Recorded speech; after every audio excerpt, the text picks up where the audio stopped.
last week. What about it? Do you have an extra one Of what? of the handout that you passed last week? I left early. I wasn't feeling good. Let me take a look.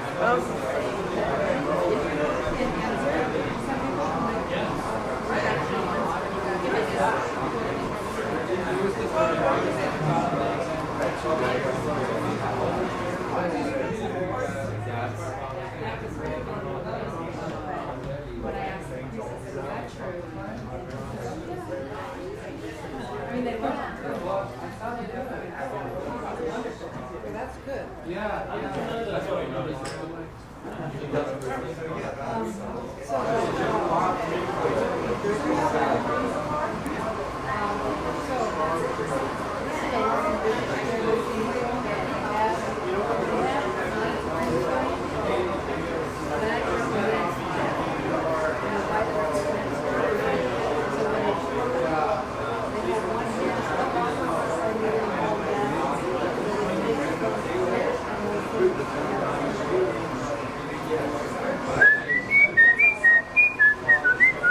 Go back to work? What do you say?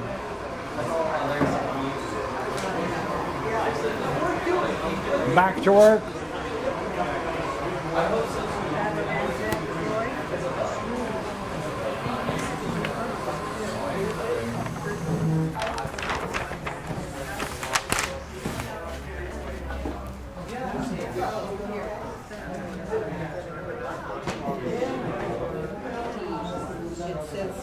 Then the proportional difference of age, which existed originally between will not continue after.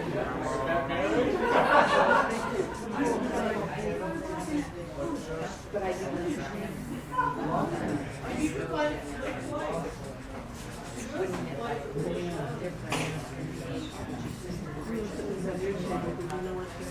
No what? Oh, I didn't know I did that. No, I like that. Where did you do this?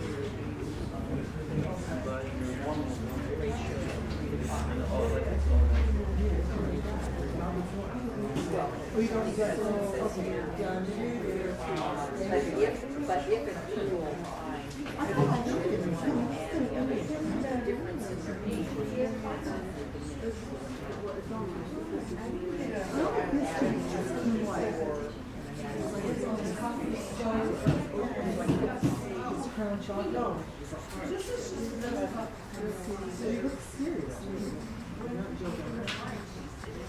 Well, I really like, I just love yeah, it's been a lot. I never made exactly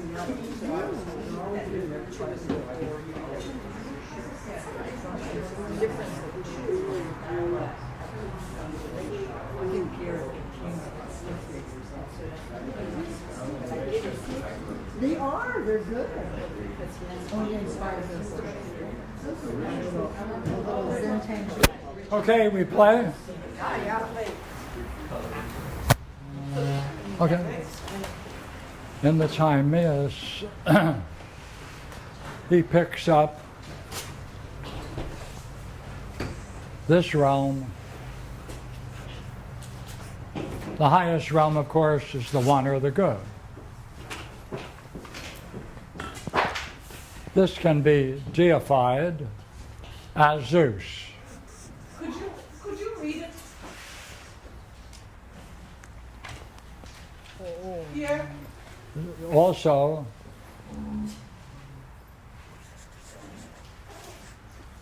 the mind of Zeus.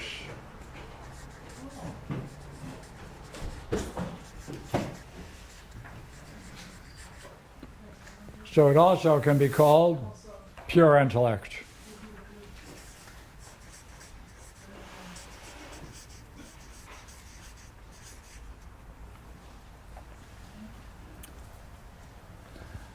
What he wants to do and what his goal is to show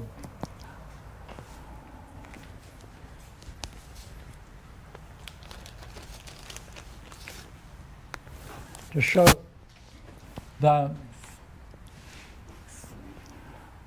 that this relationship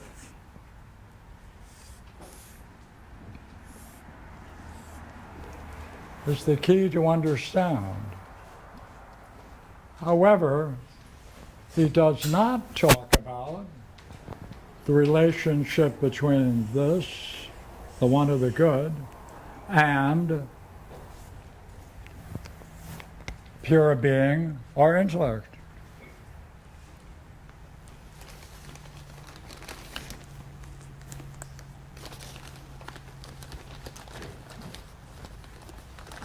Right? That's left out. This is left out. How do you go from this to this? Ah.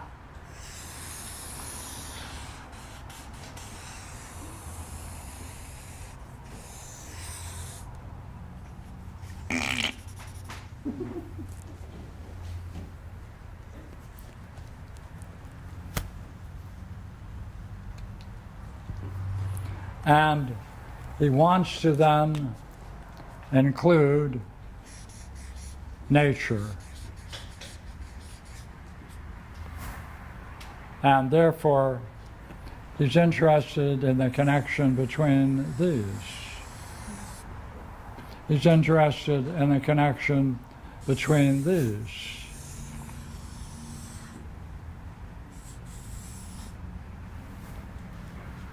This is missing. That's the mystery, see? So, why do we want to get into it? It's dated. He has one principle to explain this. Soul and particular individual souls.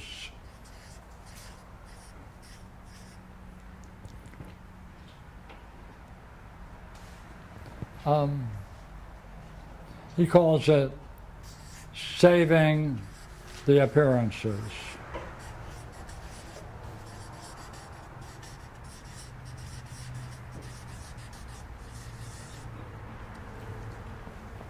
What's his goal? His goal is to show how the way things appear can be understood in terms of rational principles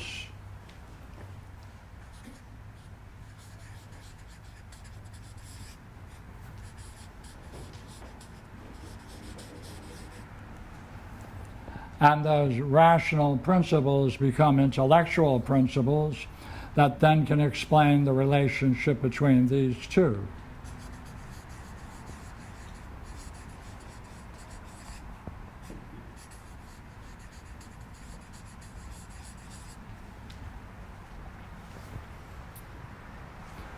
Now,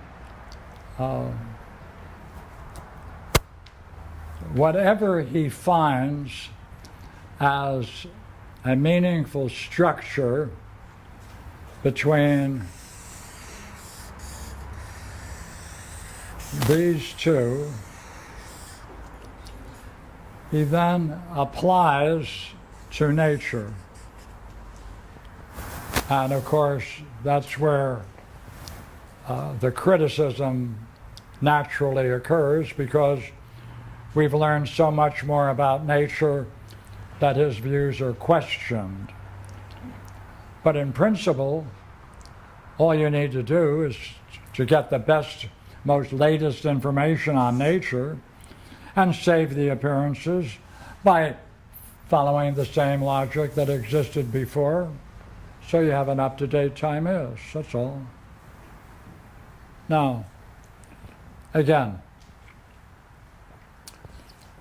why from last week? The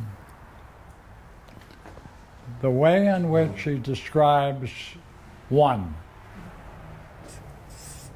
is secondary, two major, 3, 4, 5, right? From the dynamics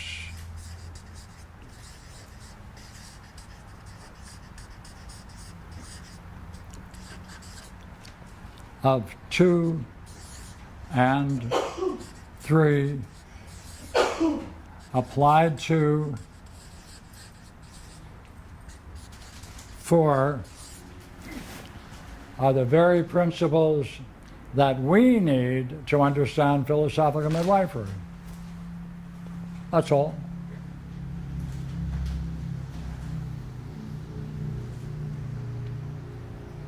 That's why we're doing it. Are you saying that 2 and 3 is applied to nature or to the relationship between soul and nature? Which is 4? Well, we're talking about relationships through the whole thing. Are we not? Right? What isn't and what is not? Right? Relationships. Relationships. Okay. Now, that means, in terms of the development of the timaeus, 2 and 3 are the general categories that are then going to be applied to 4.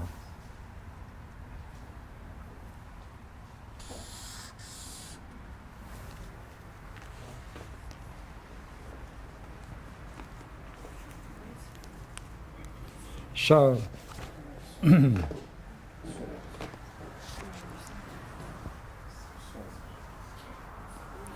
he's going to start at 29E.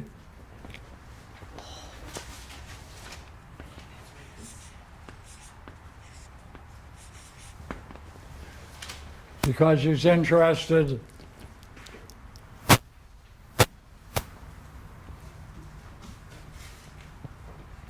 in the cause of this realm. Right? He wants to see if he can talk about it. The way he talks about it, we will see, has certain built-in limitations. But once he establishes it, then he's going to go for the soul in general, and then particular souls.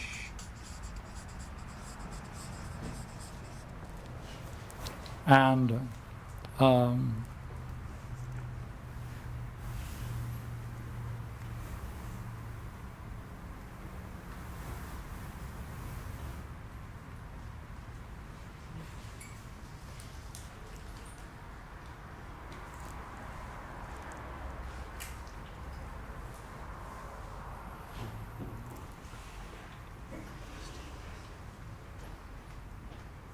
and there are a lot of fun things that we will cover.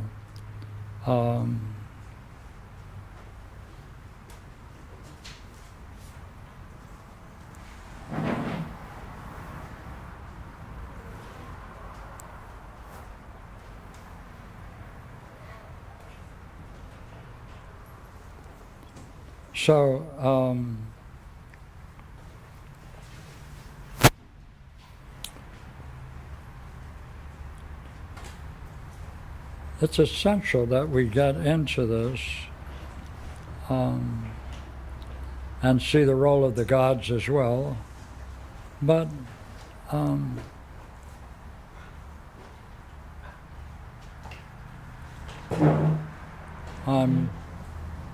picking up a quote. Can I ask a question? Sir?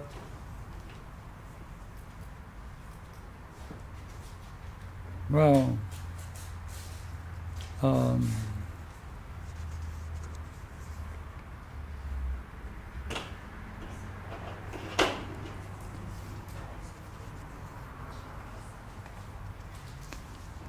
so we're going to need to go to 37. May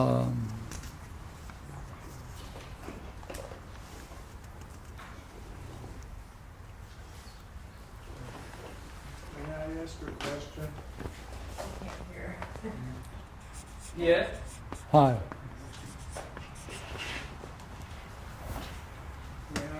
question, and it's gonna bring it off onto a tangent. You don't have to answer me, and you might answer me just if I just shut up and listen. But for my own confusion, two things you said of the gods. Mhm. So that implies there's more than one God. Oh, yeah. Okay, that's one question. And then the other question is, and I haven't been able to answer this my whole life, and nor have I ever gotten a good answer, at least to my satisfaction, from anyone.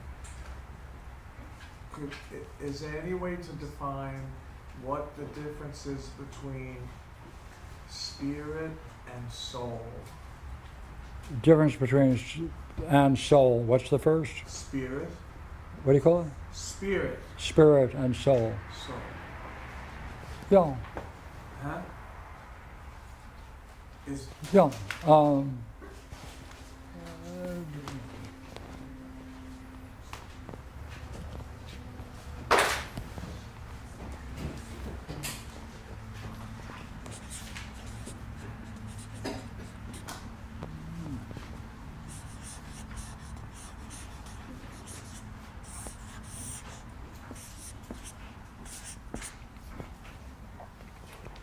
In Greek thought, the idea of spirit can be understood under the word essence. The difficulty with that is that takes quite a bit of explaining. yeah. If it would take too long, Yeah, that's what I meant. yeah, it's okay. Next point. In the Greek thought, each of the gods personifies an idea. So when you're talking about a Greek god, you're talking about a general idea that then is personified as a god. But that personification is an idea that is expressed as a god. So if you want to talk about love, they would talk about Aphrodite, divine beauty. And they'd say, the origin of love must be because there is divine beauty. What's divine beauty? Aphrodite. So all of the ideas collected together to understand the idea of divine beauty, Aphrodite. They're taking everything involved in the creation process. Zeus. Oh, let's see what they mean by and what Zeus is doing. Is he the personification of a whole set of ideas? No. He's not the highest God, as we will see in the first section that we will be reading. Okay, I'll shut up. And we'll go back to your point. Look, this starts the creation. This is the section on soul that we need to get into. In order to understand soul, you have to understand this curious realm. And in Christian theology, this is also called the Transfiguration, or as some translators call it, glory.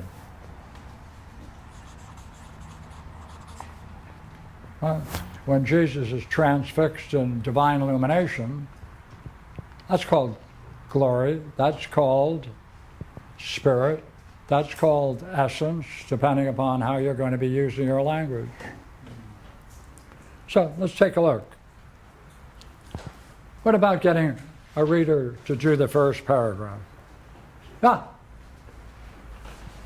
You want to do Thomas Taylor? Is that what you're into? Unless you want No. to borrow a loaf. How many have a Thomas Taylor? How many have the low? Read it. We'll have fun. Let's do both first paragraph, 35A? please. Let us now state the cause. 35A. No, 29B. Or 29E.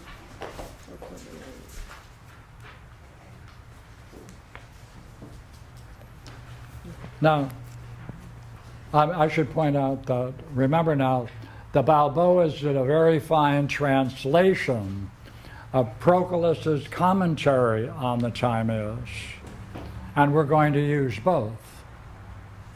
So, Let us declare then, turn the volume up.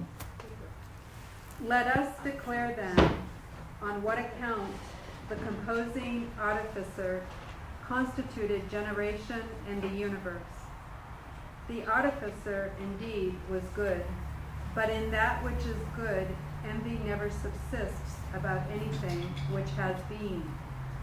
Hence, as he was entirely void of envy, he was willing to produce all things as much as possible similar to himself. If, therefore, anyone receives this most principal cause of generation, and the world from wise and prudent men, he will receive him in a manner the most perfect and true. For as the divinity was willing that all things should be good, and that as much as possible nothing should be evil, hence receiving everything visible, and which was not in a state of rest, but moving with confusion and disorder, he reduced it from this wild inordination into order, considering that such a conduct was by far the best. For it neither ever was lawful, nor is for the best of causes to produce any other than the most beautiful of effects.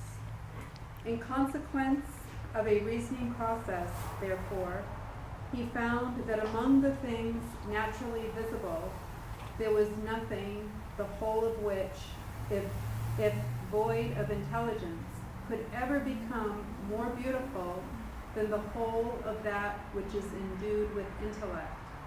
And at the same time, he discovered that it was impossible for intellect to accede to any being without the intervention of soul. Hence, as the result of this reasoning, placing intellect in soul and soul in body, he fabricated the universe, that thus it might be a work naturally the most beautiful and the best. In this manner, therefore, according to an assimilative reason, it is necessary to call the world an animal, endued with intellect and generated through the providence of divinity. Let us now state the cause, whereof he that constructed, and, pardon me, let us now state the cause, wherefore he that constructed it, constructed becoming and the all. Look here, becoming is nature, the all. Hey, includes principles. Includes principles. Let's try to see where he does with it. Look, Zeus now, what does he do? He desires. He desired that all should be, as far as possible, like unto himself. This principle, then, we shall be wholly right in accepting from men of wisdom as being above all the supreme originating principle of becoming and the cosmos. What's the principle?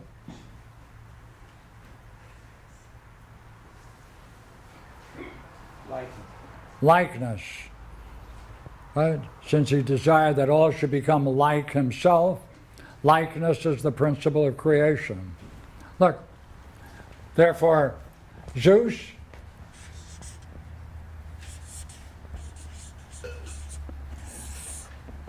reflects upon himself. That reflection upon himself becomes this reflection upon himself becomes the model for creation. And since that's true, the principle of likeness must be the supreme originating principle of all creation. Because if he's going to make it like himself, then likeness is the supreme principle. Matter of fact, it's a principle of all creation.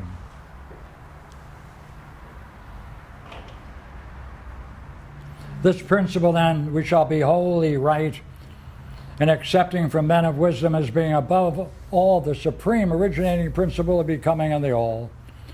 For God desired that as far as possible all things should be good and nothing evil. Wherefore, he took over all that was visible, seeing that it was not in a state of rest, but in a state of discordant and disorderly motion. He brought it into order out of disorder, deeming that the former state isn't always better than the latter. For him who is most good, it is neither wise nor permissible to perform any action except that which is most beautiful. As he reflected, come on, see what he's doing? He's seeing, he's desiring, he's reflecting.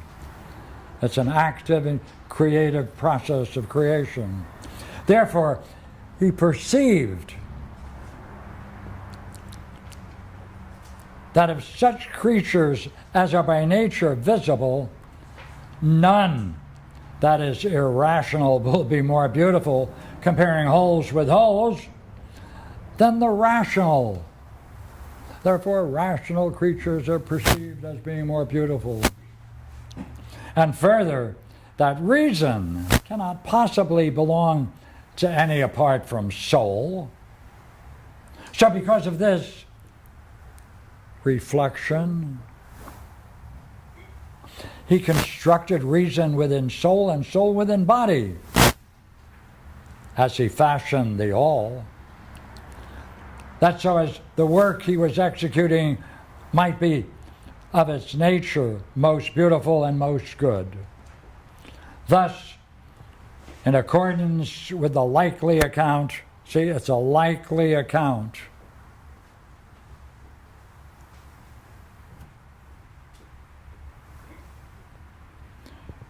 We must declare that this cosmos has verily come into being, into existence, as a living creature, endowed with soul and logos, or reason, owing to the providence of God. So this whole step, right, from here to here to here, all of that is going to be said to be under one category. It should show nothing other than the providence of God.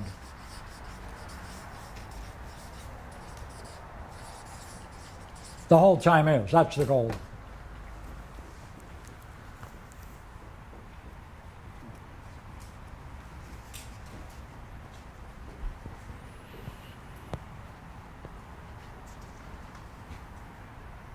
Now, this idea in the mind of Zeus, well, it's an idea.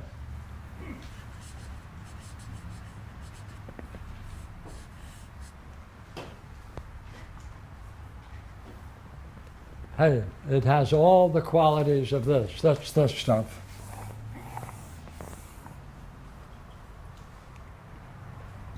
That's when the mind of the Creator sees. You know what? There has to then be a process.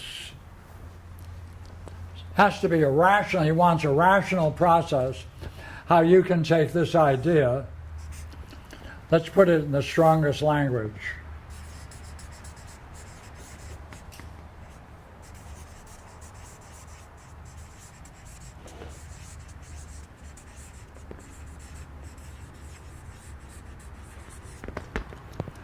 How can that idea, which is really the most brilliant light of being, how can that become an idea from which you can then generate the whole cosmos?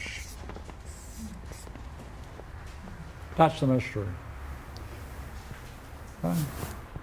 Then the Creator then has to reflect on this idea or this and derive from it principles that he can then show the development of the cosmos and especially the soul of man, or the soul in general. Hey, that's a good one. I mean, that's a mystery, yeah? So, like, wouldn't it be nice to get an additional paragraph of what Zeus was doing when he then focused on the mind, his own mind, the idea in the mind of Zeus, the idea in the mind of God, and then was able to pull out of it the essential principles from which you can then build the entire cosmos, including the soul of man. That's the time is. See? So, in the next paragraph, he's going to talk about that idea in the mind of God. He's going to say, you know what? See, vitality. It's alive. That idea has it's a vitality. It's the very nature of pure being and intelligence. This brilliant light of being has a vitality. It's pure intelligence.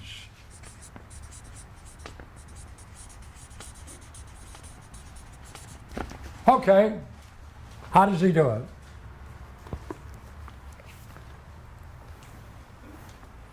Now,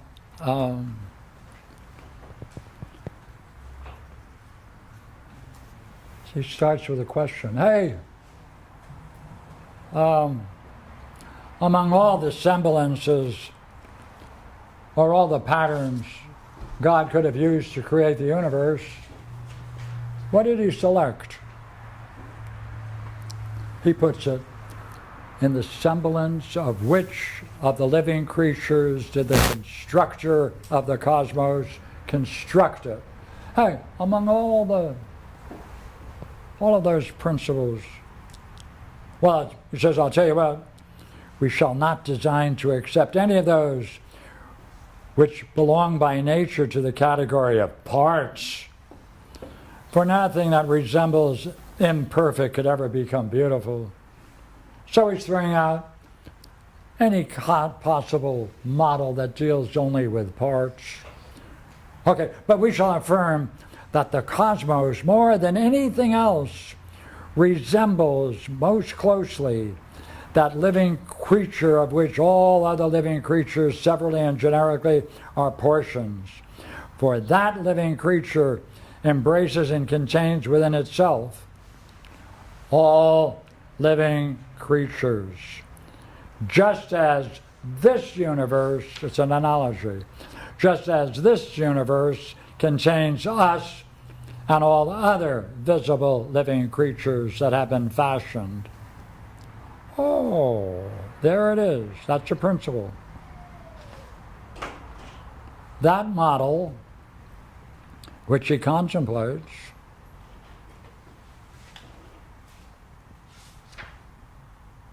must contain the universe and us and all living creatures.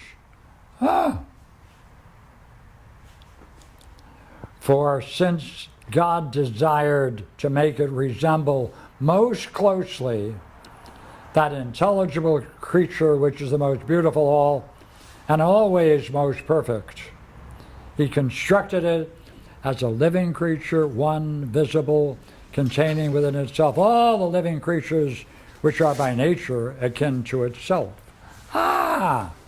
Resemblance, likeness, playing a major role. Then this is now called an intelligent living creature.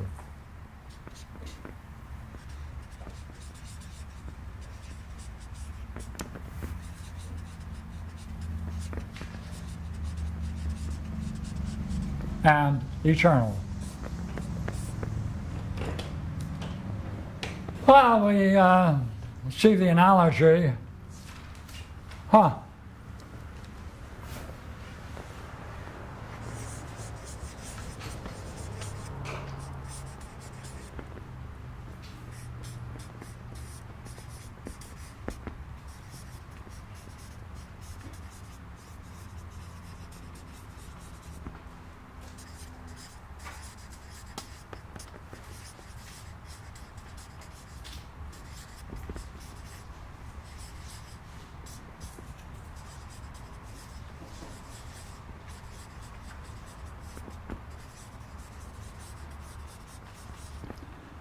See what he did? He pulled off something nice. This is a mean analogy. As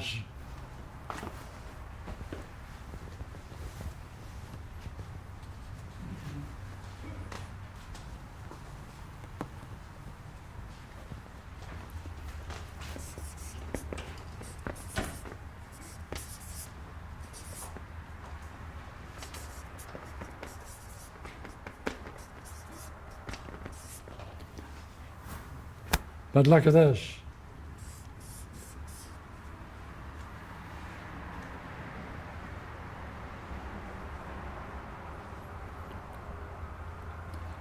We are going to then share the principles from the cosmos. Is it possible, if you can understand the principles here, that you can reverse it?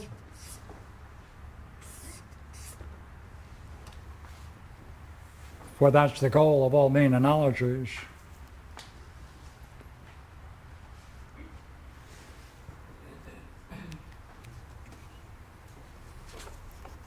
Now,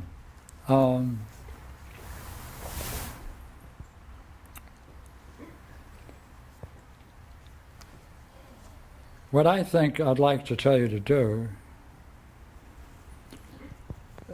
is to master the section now from 30 to 35. And I would like to go in depth when we return to pick it up on soul, because that's most important to us. So you do this, come up with any questions you have between 30 and 35, and we're going to look for the dynamics of the creation of the soul on two levels: world soul, individual. And if we can get into Thomas Taylor, that would be great. Now, if you don't have Thomas Taylor's commentary, you have a web machine, one of those strange keyboards with the TV connected to it. Have you seen those? Yes, those monitors, What do they call them? monitors. Computers, that's right. Computers. Hey, go to the Balboa's web, pull down, he has it. Oh, wow. All right, he has the section we need from Proclus's commentary on the Timaeus. What's so hot about that?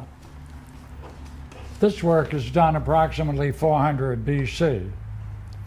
Proclus is writing 500 or 470 AD. And he's reflecting on 1,000 years of these people reflecting on this work. And it's very beautiful the way he can unpack it. We're going to go in both. So go on the web, MJB, just all you need to do is type MJB and then look for the work on the Timaeus. He has it in 5 sections: an introduction, book 2, 3, 4, and 5. You can download it and you have it. And if you're interested in seeing it, I brought it here tonight for those of you who want to take a look at it. You can download it. It's beautifully done. So we quit. Fair enough? Yes. That's where we're going? Yeah. Okay. Oh, yeah.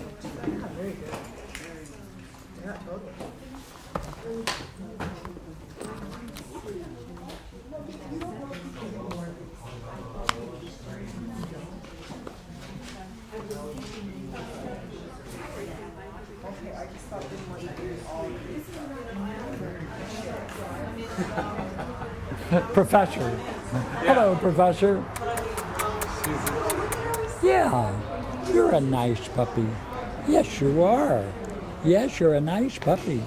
I knew you when you were just a little guy. Yeah. Yeah. Yeah.